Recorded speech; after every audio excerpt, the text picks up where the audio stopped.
Welcome guys. GK MCQ gem के channel में आपका बहुत बहुत स्वागत है। आज हम डिस्कस करने वाले बॉटनी यानी कि वनस्पति विज्ञान, जो कि आपके एंट्रेंस एग्जाम में आपसे पूछा जाता है। बीएस नर्सिंग एंट्रेंस एग्जाम आपका आ चुका है, तो ऐसे में हमने आपको बहुत सारे क्वेश्चंस देने का प्रयत्न कर रहे हैं। और इसका जो पार्ट फर्स्ट है ना, वो हमने जेके लॉन जॉब चैनल पर अपलोड कर दिया है। जेके लॉन जॉब, ठीक है ना, उस पर आप इसका पार्ट फर्स्ट देख लेना। ये पार्ट सेकंड है जो कि हमने जीके एमसीक्यू जेम के चैनल पर अपलोड कर दिया है, क्योंकि काफ़ी सारे वीडियोज आपको देने हैं, एग्ज़ाम नज़दीक है आपका, इसलिए हम ज़्यादा से ज़्यादा प्रयत्न कर रहे हैं आपको देने का। तो चलिए शुरू करते हैं।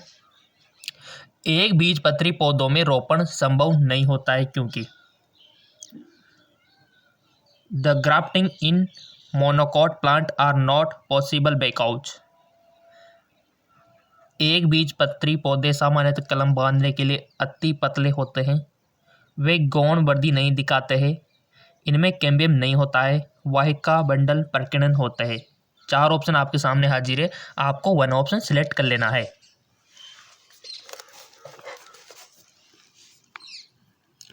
बहुत अच्छा क्वेश्चन है, आई होप आपने सिलेक्ट कर लिया होगा। और क्योंकि आपको ऑप्शन चूज करना है, क्योंकि एग्जाम में भी आपको कम ही टाइम मिलेगा, इसलिए थ्योरी के क्वेश्चन है गाइस, जिनमें ज़्यादा टाइम नहीं लगना चाहिए आपको। तो कर दिया होगा सबने। इसका राइट ऑप्शन है वहिका बंडल प्रकीर्णन होते, the vascular bundle are scattered, ठीक है। इसका राइट ऑप्शन ये हो जाएगा, याद रख लेना इस बात को। अगला क्वेश्चन, जिम्नोस्पर्म में उपस्थित जटिल उत्तक दीर्घित या ट्यूब जैसे होते हैं, वह उनकी मोटी एवं कास्टिक भित्ति और सुंडाकार सिरे होते हैं और जल परिवहन में मदद करते हैं। वे है वाहिकाएं, ट्रैकिड, जाइलम पेरेन्काइमा, जाइलम जंतु तंतु। क्वेश्चन को समझ लो पहले। जिम्नोस्पर्म एंजियोस्पर्म हमने पढ़ रखा है, तो जिम्नोस्पर्म में उपस्थित जटिल उत्तक दीर्घित या ट्यूब जैसे होते हैं, वह उनकी मोटी व कास्टिक भित्ति और सुंडाकार सिरे होते हैं और जल परिवहन में मदद करते हैं। वे है वाहिकाएं यानी कि वेसल्स, ट्रैकिड, जाइलम पेरेन्काइमा और जाइलम फाइबर।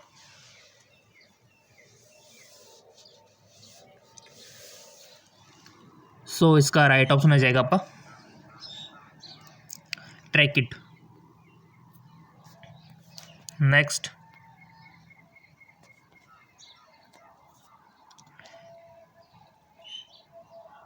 उत्प्रेरक जो दी गई उपापचय प्रतिक्रिया के दर को बढ़ा देते हैं वे प्रोटीन है, और ये उत्प्रेरक की शक्ति वाले प्रोटीन कहलाते हैं। बहुत अच्छा क्वेश्चन है। उत्प्रेरक जो कि दी गई उपापचय प्रतिक्रिया के दर को बढ़ा देते हैं वे प्रोटीन है, और वे उत्प्रेरक की शक्ति वाले प्रोटीन कहलाते हैं। एंजाइम, उत्पाद, अस्तर, सहकारक।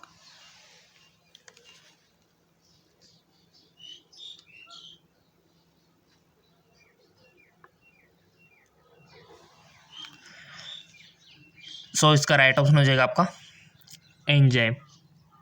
ऐसे क्वेश्चन बनेंगे गाइज आपके। अगला, आरएनए पॉलीमरेज सेकंड एमआरएनए के कौन से पुरोगामी का प्रतिलेखन करता है? The RNA polymerase second transcript which prescript of mRNA.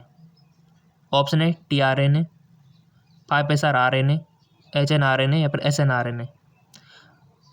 बहुत अच्छा क्वेश्चन है, और डीएनए आरएनए से क्वेश्चन बनता है, आपके पूरे जेनेटिक्स से क्वेश्चन बनता है। चैप्टर को देख लेना, जेनेटिक्स वाले को क्वेश्चन बनता है वहाँ से, और जेनेटिक्स इंजीनियरिंग से तो बनता है अनुवांशिक अभियांत्रिकी से। सबने आंसर चूज कर लिया होगा अपना अपना, जो भी अपना मत है यहाँ पर रखे कि हाँ हमारे हिसाब से ये होगा, क्योंकि आप एग्ज़ाम में ये गलती ना करो दोबारा। अगर वो गलती यहाँ पर कर दोगे ना, तो आप एग्ज़ाम में गलती नहीं करोगे दोबारा, ठीक है। तो जो भी आपने चूज करना था कर लिया होगा। इसका राइट ऑप्शन है एचएनआरएनए, ऑप्शन थर्ड। नेक्स्ट, सहायक कोशिकाओं में कहलाने वाली बीजाणुद्वारी टिप पर विशिष्ट कोशिकीय प्रकटन होता है, जो पराग नलिकाओं को सहायक कोशिकाओं में संचालित करने में मदद करती है। अन्न उपकरण, फ्लीफॉर्म उपकरण, केंद्रीय कोशिका प्रतिवसांत, जिसको एंटीपोडल बोलते हो। कोई भी हिंदी वर्ड समझ में नहीं आए तो इंग्लिश देख लिया करो, सीधा सा तरीका है, और एग्जाम में भी यही करना है आपको। कोई भी हिंदी वर्ड में कंफ्यूजन आए, सीधा इंग्लिश पढ़ना स्टार्ट कर देना, क्योंकि इंग्लिश में तो सही लिखा हुआ आ गया सबके। सो इसका राइट ऑप्शन हो जाएगा गाइज आपका फिलीफॉर्म उपकरण, फिलीफॉर्म उपकरण। चलते अगले क्वेश्चन की ओर। पूरे जैव मंडल की वार्षिक नेट उत्पादकता 170 अरब टन है, जिसमें से महासागर की उत्पादकता केवल 55 अरब टन है। सबसे उपयुक्त कारण दे। विलीन कार्बन डाइऑक्साइड का अभाव, लवण मात्रा के कारण, समुद्र के भीतर कम वनस्पति, सूर्य की रोशनी की उपलब्धता में कम है।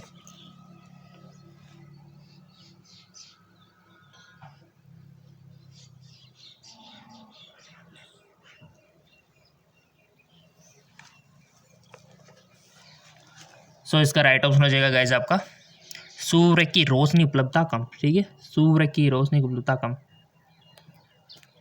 नेक्स्ट, नारियल का खाद्य भाग है। The edible part of the coconut.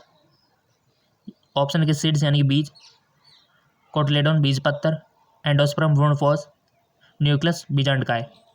जो हम खाते हैं ना, सबने खा रखा है नारियल, तो कौन से पार्ट को खाते हैं गाइज हम? सो इसका राइट ऑप्शन हो जाएगा आपका एंडोस्पर्म यानी कि भ्रूणपोष को खाते हैं हम, एंडोस्पर्म।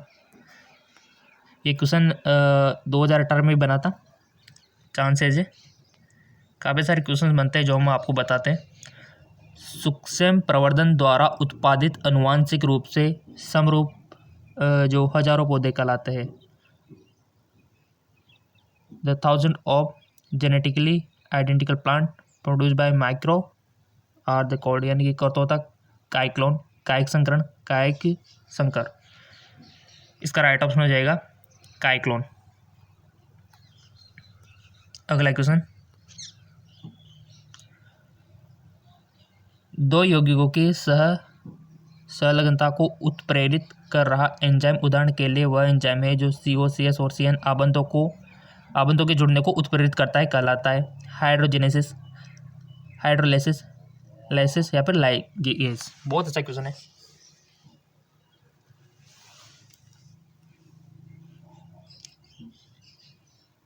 इसका वीडियो सेकंड भी बहुत जल्द आ जाएगा, मिल जाएगा आपको। चैनल सब्सक्राइब करके बेल आइकन पर प्रेस रखना ताकि नोटिफिकेशन आपको मिल जाए, या फिर आप चैनल पे जाके वीडियो पे जाके चेक करते रहना क्या है कि नहीं है। काफ़ी बार नोटिफिकेशन भी आपको नहीं मिल पाता इस कारण से, ठीक है ना।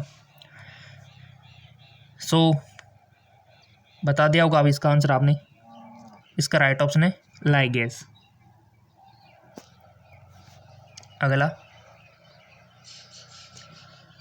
RNA प्रौद्योगिकी के दौरान सदिश में विदेशी DNA का बंधाव निम्न में से किस एक जीन पर किया जाता है?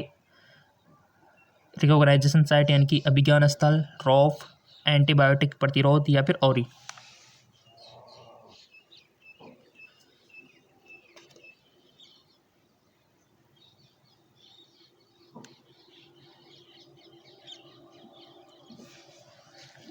सो इसका राइट ऑप्शन हो जाएगा आपका एंटीबायोटिक प्रतिरोध जीन, एंटीबायोटिक प्रतिरोध जीन। अगला, दांतर कोशिका रक्तअल्पता यानी कि सिकल सेल एनीमिया, छठवें स्थान में ग्लूटामिक अम्ल के प्रतिस्थापन द्वारा उत्परिवर्ती जीन के कारण हुए अलिंग गुणसूत्र संलग्न अप्रविलक्षण है। ग्लूटारिक अम्ल, प्रोलिन, सेरिन, वेलिन।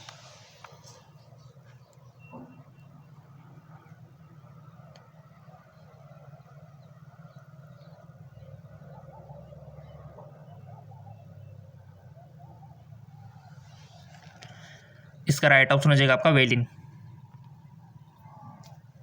अगला, C4 मार्ग में आवश्यक अतिरिक्त टॉल ATP होते हैं। The additional tall ATP required in C4 pathway. पर्णविद्युतक कोशिकाओं में पुलाच्छद में C4 अम्ल के परिवहन के कारण, भ्रूणाच्छद में पर्णविद्युतक कोशिकाओं में C3 अम्ल के परिवहन के कारण, C4 अम्ल से C3 अम्ल और CO2 के पुनरुत्पादन के कारण, PIP मामले की उपस्थिति में CO2 का निर्धारण। बहुत अच्छा क्वेश्चन है।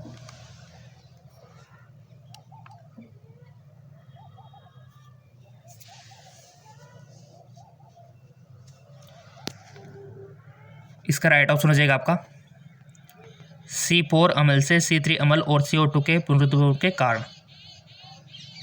क्लियर। C4 अम्ल से C3 अम्ल, ये हो जाएगा। नेक्स्ट, जीवित अवस्था और उपाच्य है।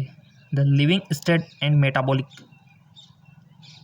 अंतर्वर्धन, स्थिर, अनुत्क्रमणीय, सब कुछ यहाँ पर दे रखा है कि जीवित अवस्था और उपापचय हैं।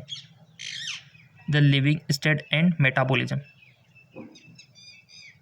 इसका राइट ऑप्शन कर लिया होगा आपने सिलेक्ट अपनी नॉलेज के अकॉर्डिंग, और आपको काफ़ी सारे नॉलेज होगी क्योंकि बोर्ड का एग्जाम दे चुके हो आप और जेके लोन जॉब से भी काफ़ी सारे क्वेश्चन कर चुके हो। इसका राइट ऑप्शन हो जाएगा सिनोनिमस, यानी कि प्राय नामी। नेक्स्ट, किसने प्रकृति की जीवन समर्थन सेवाओं पर पुरस्कार टैग लगाने की कोशिश की? Who has tried to put price tag on nature life support service? David Tilman, Robert Constantine और सहकर्मी पॉल हर्लिक। इसका राइट ऑप्शन हो जाएगा आपका रॉबर्ट कॉन्स्टेंटाइन और उनके सहकर्मी। आवश्यक तत्वों के प्रकार क्या है? What are the function of essential element? आवश्यक तत्व केवल जैव अणु के घटक की तरह कार्य करते। आवश्यक तत्व केवल ऊर्जा संबंधी रासायनिक यौगिकों के घटक है। आवश्यक तत्व केवल एंजाइमों को सक्रिय करते अथवा रोकते। उपयोग से भी, इसका राइट ऑप्शन हो जाएगा आपका ऑल ऑफ दिस। अगला क्वेश्चन, अपघटन दर की प्रक्रिया को धीमा क्या बनाता है? What make the process of decomposition rate slower? आर ऑटो उपलब्धता अधिक है, जीवाणु और कवक का अभाव, अपराध लिग्निन और काइटिन में संबंध, अपराध शर्करा जैसे जल विलेय पदार्थों में संबंध। बहुत अच्छा क्वेश्चन है। अपघटन दर की प्रक्रिया को धीमा कौन बनाता है? इसका राइट ऑप्शन हो जाएगा आपका अपराध लिगेंड और काइटिन में संबंध। नेक्स्ट, आरएनए व्यतिकरण की प्रक्रिया में पूरक आरएनए के लिए स्रोत क्या है?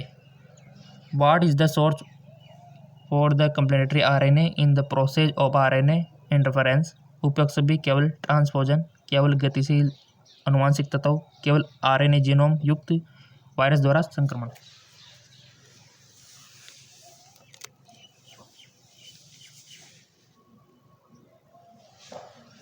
सो गाइस, इसका करेक्ट ऑप्शन हो जाएगा आपका ऑल ऑफ दीज, यानी कि सारे आ जाएंगे इसमें, ठीक है ना। अगला क्वेश्चन, वह स्थान जहां जंगली जानवरों को मानव देखभाल के अंतर्गत सुरक्षित वातावरण में रखा जाता है और जो हमें उनकी भोजन के आतों व्यवहार के बारे में जानने के लिए योग्य बनाते हैं, कहलाता है संग्रहालय, प्राणी उपवन, वनस्पति उद्यान या फिर हेरिबेरियम। गाइस, यहाँ पर जो चारों ऑप्शन है बहुत इंपॉर्टेंट है। यहाँ पर आपको ये नहीं देखना है कौन सा सही, बट यहाँ पर चारों इंपॉर्टेंट है गाइज, क्योंकि आपको पता होना चाहिए म्यूजियम क्या होता है, जूलॉजिकल पार्क क्या होता है, बॉटनिकल गार्डन क्या होता है और हर्बेरियम क्या होता है। चारों पे थोड़ा सा ध्यान करना है आपको। और क्वेश्चन पूछा जा सकता है, हर्बेरियम भी आपसे पूछा जा सकता है, हर्बेरियम क्या होता है। फिर देखो, एक तरफ है जंतु और एक तरफ है पादप, ठीक है ना, जंतु और पादप। तो आपको क्या करना है, देखो ये ऐसी चीज़ें जहाँ पर जंतु को रखा जाता है, बट एक तरफ जीवित को रखा जाता है और एक तरफ मरे हुए को रखा जाता है। इधर भी पौधे को जीवित को रखा जाता है, एक तरफ मरे हुए को रखा जाता है। तो ये चार चीज़ें यहाँ पर दे रखी है। तो सब जानते हैं कि जंतु जहाँ पर जीवित जंतु को रखा जाता है उसको तो जूलॉजिकल, जू चिड़ियाघर बोलते हैं, ठीक है, और इसका उल्टा म्यूजियम, ठीक है। और इसी प्रकार जहाँ जिनते जो जीवित पादप होते हैं उनको रखा जाता है उनको गार्डन बोलते हैं, और जहाँ मरे हुए पादपों को रखा जाता है उनको क्या बोलते हैं? हर्बेरियम। चारों क्वेश्चन हमने क्लियर कर दिया आपके। तो बता दो अब तो इसका आंसर क्या होगा कि वह स्थान जहाँ जंगली जानवरों को मानव देखभाल के अंतर्गत सुरक्षित वातावरण में रखा जाता है। तो सिंपल सी बात है, उसको जूलॉजिकल पार्क कहते हैं। और कभी कभी चिड़ियाघरों में घूमने गए होंगे ना आप, सब जिंदे होते हैं वहाँ पे, ठीक है। अगर मरे हुए जानवरों को देखने जाना तो कहाँ जाओगे? म्यूजियम में। तो थोड़ा सा आपको इस प्रकार से याद रखना होता है चारों चीज़ें, तब जाके अच्छा आप परफॉर्म कर पाते हो वहाँ पे। और हमारे स्टूडेंट बहुत इंटेलिजेंट है, सब अच्छा करेंगे। निम्न में से कौन सा एक आदर्श जीवाणु नहीं है? सबने पढ़ रखा है ये क्वेश्चन 11th में। विच of the following is not a archaebacteria. और आर्किबैक्टीरिया सब जानते हैं आर्किबैक्टीरिया को, 11th में पढ़ के आए हो सब, डायरेक्ट 12th में कोई नहीं आ गया। तो बता दो आंसर। हेलोपिलस यानी कि लवणरागी, थर्मोपिलस यानी कि अधिताप्रिय, और मेथनोजोन, और एक है साइनोबैक्टीरिया।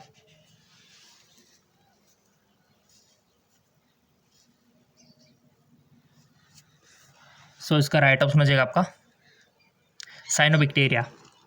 साइनोबैक्टीरिया। तो निम्न में से कौन सा एक आद्य जीवाणु है आर्किबैक्टीरिया है, साइनोबैक्टीरिया। करेक्ट। चलते अगले क्वेश्चन की ओर। वात रंध्रों के संबंध में निम्न में से कौन सा एक कथन गलत है। Which of the following statement incorrect with regard the listical. वे वाष्पोत्सर्जन में विशेष भूमिका निभाते हैं, वे पेड़ों की छाल पर संरचना है, गैस विनिमय के लिए प्रदान करते हैं, यह एक प्रकाश संश्लेषी उत्तक है। इसका राइट ऑप्शन हो जाएगा आपका ये एक प्रकाश संश्लेषी उत्तक है। It is a photosynthesis tissue. अगला क्वेश्चन। संयुग्मन, पारगमन और रूपांतरण इसकी विभिन्न विधियां हैं। जनन की अलैंगिक विधियां, बैक्टीरिया में अनुवांशिक पुनर्योजन या लैंगिक जनन, अनुवांशिक अभियांत्रिकी और परजीवियों में प्रजनन। बहुत अच्छा क्वेश्चन है गाइस। सो इसका राइट ऑप्शन हो जाएगा आपका, सिलेक्ट कर लिया होगा आपने, तो बैक्टीरिया में अनुवांशिक पुनर्योजन या लैंगिक जनन, जेनेटिक रिकॉम्बिनेशन और सेक्सुअल रिप्रोडक्शन ऑफ बैक्टीरिया। ठीक है ना, इसका राइट ऑप्शन होगा। अगला,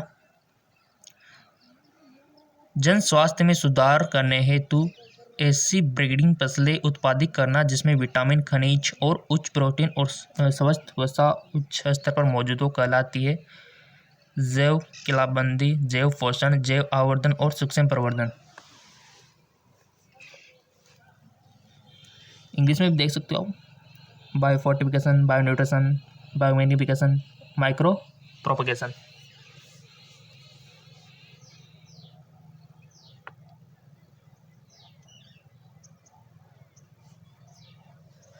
तो इसका राइट ऑप्शन हो जाएगा आपका बायोप्रोपगेशन। नेक्स्ट, आरडीएनए अतिथि कोशिका झिल्ली में पारित नहीं हो सकता क्योंकि अंदरूनी निष्क्रियता, डीएनए प्रकृति में अम्लीय होता है, डीएनए जलरागी अणु और उनमें विदेशी डीएनए होता है।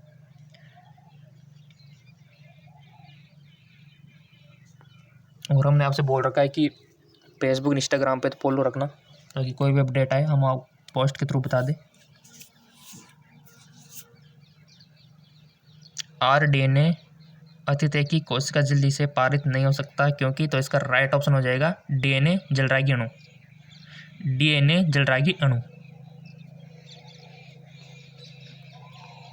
अगला क्वेश्चन, चिल्ली की एक किस्म पूसा सदाबहार निम्न में से किस रोग की प्रतिरोधक है। उपयुक्त सभी केवल पर्णकुंचन, केवल चिल्ली मोजेक वायरस, केवल तंबाकू मोजेक वायरस। बहुत अच्छा क्वेश्चन है। और स्टूडेंट के कमेंट आए थे सर हमको काफ़ी सारे क्वेश्चन चाहिए, तो इसी में हम आपको इंक्लूड कर देते, जूलॉजी भी इसमें पढ़ा देते हम आपको। ठीक है ना, जूलॉजी के क्वेश्चन भी इसी में दे देते। वीडियो पर बना रहना है आपको, ताकि बॉटनी जूलॉजी एक ही वीडियो में हो जाए तो बेस्ट रहेगा आपके लिए, है ना। लीची की एक किस्म पूसा सदाबहार निम्न में से किस रोग की प्रतिरोधक है। उपयुक्त सभी केवल पर्णकुंचन, केवल लीची मोजेक वायरस, केवल तंबाकू मोजेक वायरस। तो इसका राइट ऑप्शन हो जाएगा उपयुक्त सभी। नेक्स्ट,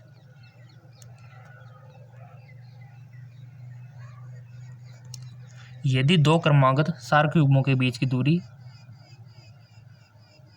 0.9 मीटर है तो कुल संख्या सार्क युग्मन है तो डीएनए की लंबाई का। बहुत अच्छा क्वेश्चन है, न्यूमेरिकल टाइप है बायोलॉजी का क्वेश्चन। देखो समझो इसको, दो क्रमागत सार्क युग्म आप जानते हो जिसके बीच की दूरी 0.34 नैनोमीटर है और कुल संख्या सार्क युग्मन 6.6 × 10⁹ है तो डीएनए की लंबाई का परिकलन आपको करना है जी। तो करो, आपको बताया होगा 11th 12th में। सबने किया होगा रब में। इसका राइट ऑप्शन हो जाएगा आपका 2.20 मीटर। जूलॉजी की क्वेश्चन कर लेते हैं, चलो जूलॉजी के देख लेते हैं। अब जूलॉजी का जो पार्ट फर्स्ट है वो हमने जेके लॉन्च जॉब चैनल में देख लिया था, उसका लिंक नीचे दिया हुआ है। और ये पार्ट सेकंड है जूलॉजी का, वो यहाँ पर हम डिस्कस कर लेते हैं। बोट ने हमने कर ही लिया। चलो पहला क्वेश्चन है कि बैक्टीरिया जो हैजा का कारण बनता है वह थोड़े घुमावदार होते हैं को एक अल्पविराम जैसे दिखते ही है, निम्न में से किससे संबंधित है? बेसिलस, कोकाई, विब्रियो या फिर स्प्रिलियम। इसका राइट ऑप्शन हो जाएगा होगा विब्रियो। विब्रियो कोलोरी आपने पढ़ा होगा ना। अगला क्वेश्चन आपके लिए, देखो आपके कहने पर ही इतने सारे क्वेश्चन हम आपको दे रहे हैं। कमेंट आया था आपके सर हमको ज़्यादा क्वेश्चन चाहिए। एक न्यूक्लियोटाइड युग्म का प्रतिस्थापन एक तरह के उत्परिवर्तन का कारण होगा जिसे कहा जाता है बिंदु उत्परिवर्तन, गुणसूत्री विस्थापन या फिर जीनोमेटिक उत्परिवर्तन या फिर फ्रेम शिफ्ट उत्परिवर्तन। तो इसका राइट ऑप्शन हो जाएगा आपका बिंदु उत्परिवर्तन। बिंदु उत्परिवर्तन, ठीक है ना, बिंदु उत्परिवर्तन। अगला, मानव यकृत में स्थित होता है द, आपने ह्यूमन लीवर के बारे में पढ़ रखा है, लोकेटेड इन द, कहाँ स्थित होता है? लोकेशन आपको बताने की कहाँ पर होता है लीवर? पेट के दाएं ऊपरी भाग डायफ्राम के नीचे। पेट के थोड़ा सा डायग्राम देखा होगा ना आपने पाचन तंत्र का, तो अवश्य आ जाएगा क्वेश्चन।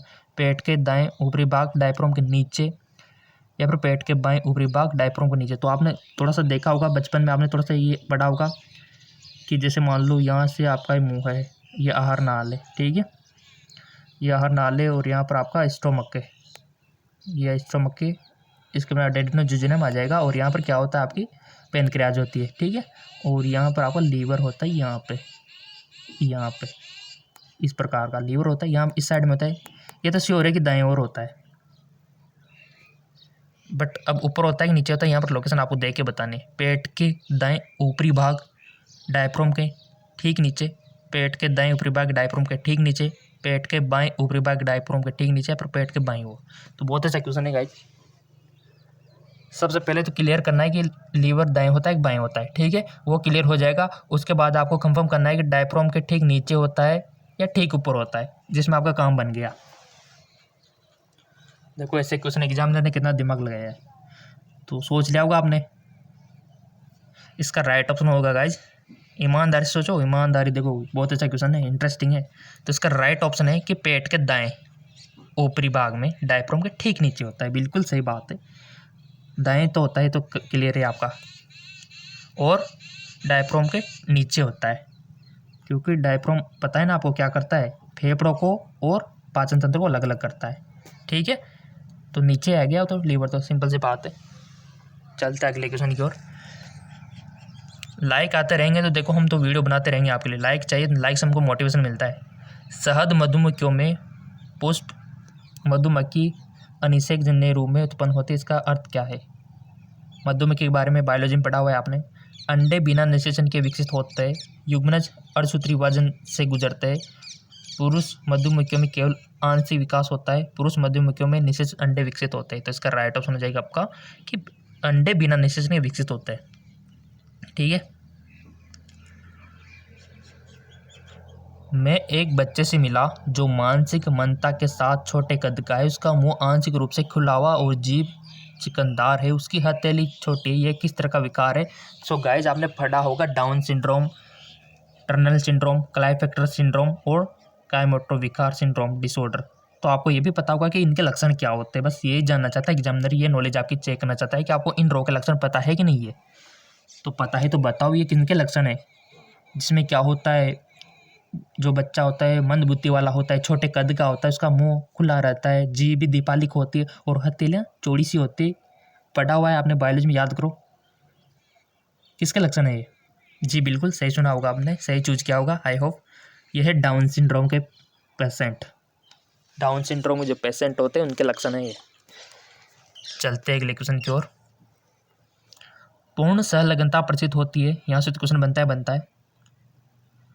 परस्पर विनिमय हो, एक विशेष अभिलक्षण के लिए जीन समान गुणसूत्र पर होते हैं, जीन समरूपी क्रोमोसोम पर मौजूद होते, जीन एक ही क्रोमोसोम पर होते और एक साथ रखे जाते। सो इसका राइट ऑप्शन हो जाएगा कि जीन एक ही क्रोमोसोम पर होते और एक साथ रखे जाते। नेक्स्ट,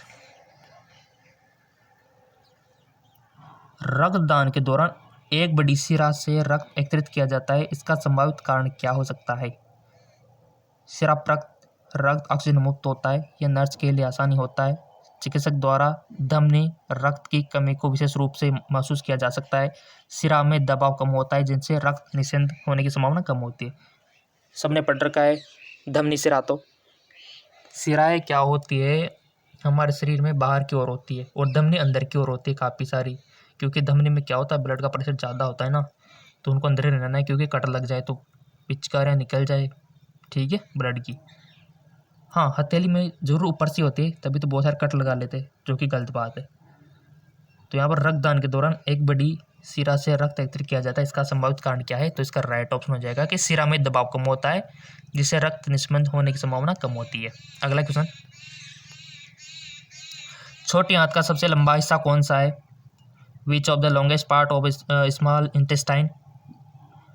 पढ़ रखा होगा छोटी आंत बड़ी आंत, उसके पार्ट भी पढ़ रखे होंगे, तो कौन सा छोटा है? लंबाई भी याद होगी आपको, तो आहार नाल की कितनी होती है, छोटी आंत की कितनी होती है, बड़ी आंत की कितनी होती है? तो छोटे आंत का सबसे लंबा पार्ट कौन सा है? कोएगियम, इलियम, जेजुनम, डुडेनम। छोटी आंत का सबसे लंबा हिस्सा, सो गाइस वो है आपका हीलियम। हीलियम याद रखना। नेक्स्ट, निम्नलिखित में से कौन सा रक्तदान करने का सबसे उपयुक्त कारण है? यह शरीर को नई रक्त कोशिकाओं का उत्पादन करने के लिए उत्तेजित करता है, रक्तदान जीवित बचाता है, इनमें दाता को एक निःशुल्क स्वास्थ्य जांच मिलती है, ये लोहे की मात्रा को कम करता है, इस प्रकार हृदय की रक्षा करता है। सो इसका राइट ऑप्शन हो जाएगा आपका, ये रक्तदान जीवन बचाता है, तभी तो कहते हैं ब्लड डोनेट करना चाहिए। अच्छी बात है, ब्लड तो वापस आ जाता है और दूसरों की जान बच जाती है। निम्न में से कौन सा तथ्य मध्यावता के विषय में सही असत्य है? Which of the following is incorrect about metamerism. कई खंडों के साथ एक सत्यापत्य शरीर योजना होता है, एनलिड्स और संधिपात स्पष्ट विभाजन प्रदर्शित करते हैं, उनमें समान खंडों की लयबद्ध पुनरावृत्ति होती है, खंड स्वतंत्र रूप से कार्य करते हैं।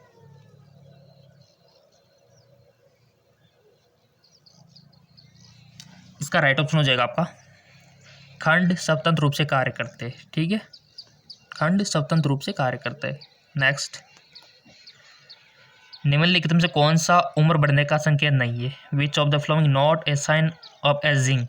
हृदय की स्पंदन क्षमता में कमी आना, कोलेजन पार्ग में लचीला और घुलनशील हो जाता है, हार्मोन के स्त्राव में कमी आना, मस्तिष्क एवं वक्र में रक्त की आपूर्ति में कमी आना। बहुत अच्छे क्वेश्चन है।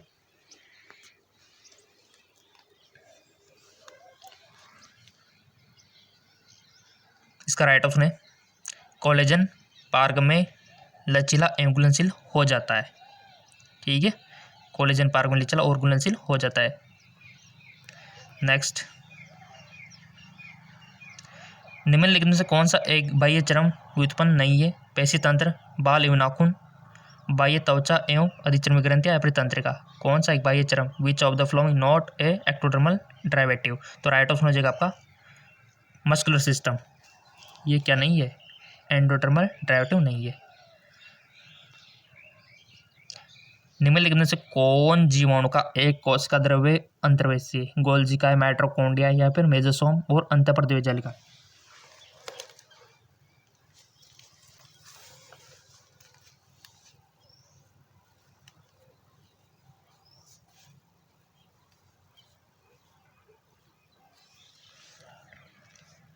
इसका राइट ऑप्शन हो जाएगा आपका मीजोसोम। मीजोसोम। कोशिका विभाजन से क्वेश्चन आता है गाइस, आपके देख लेना कोशिका विभाजन को, अगर नहीं देखा है अभी तक आपने। निम्नलिखित में से कौन सी अतिरिक्त भ्रूण झिल्ली है? Which of the following are the extra embryonic membrane. बहुत अच्छा क्वेश्चन है। अतिरिक्त भ्रूण झिल्ली आपको बतानी है, जरायु, भ्रूण आवरण, या फिर इंग्लिश में देख सकते हो क्रोनिक एम्ब्रियोनिक एलेंटोसिस, येलो सैक, या फिर एम्ब्लाइकस, क्रोनिक एम्ब्रियोन, या फिर एंटोसिस, या फिर प्लेसेंटा, या फिर एम्ब्लाइकल, यॉक्सेक, सो यहाँ से चूज कर सकते हो आप।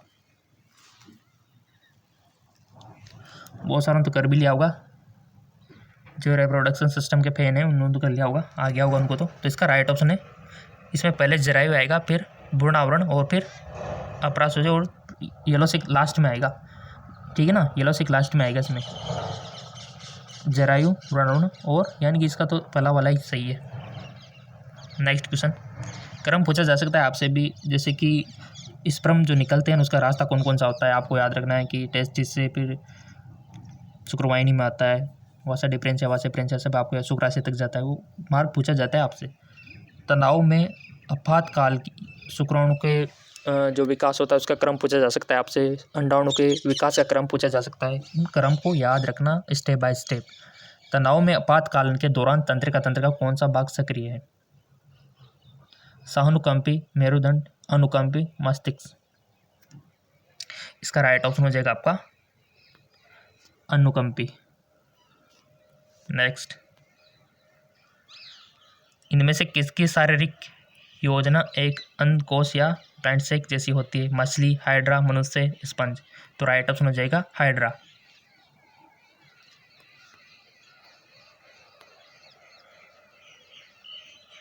निम्न में से कौन सी विशेषता टिनोफोरा और नाइजीरिया से भिन्न। गाइस ये जो आपके 11th में क्लासिफिकेशन है ना, बहुत सारे एस्के हेल्ड में तीज, प्लेटी हेल्ड में तीज है ना, मोलस्क संघ, इनको तो देखना है, क्वेश्चन बनता है यहाँ से।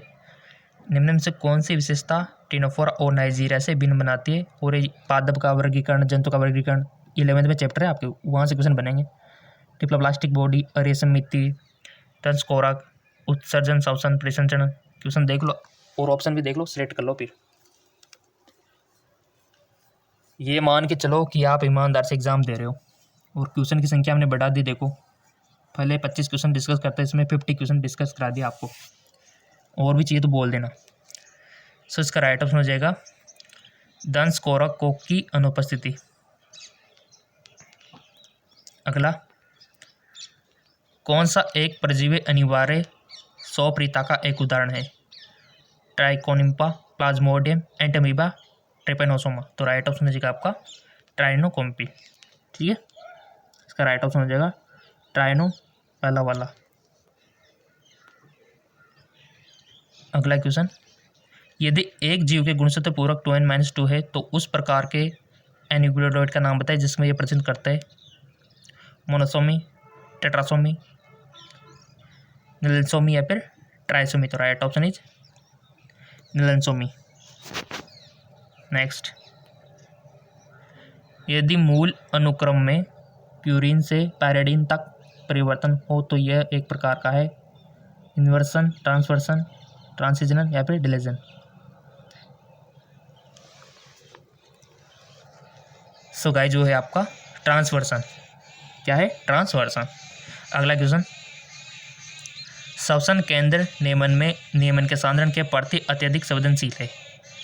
The respiratory centre of highly sensitive construction of oxygen, carbon dioxide, oxyhaemoglobin, carbohaemoglobin. तो right option is CO2, carbon dioxide.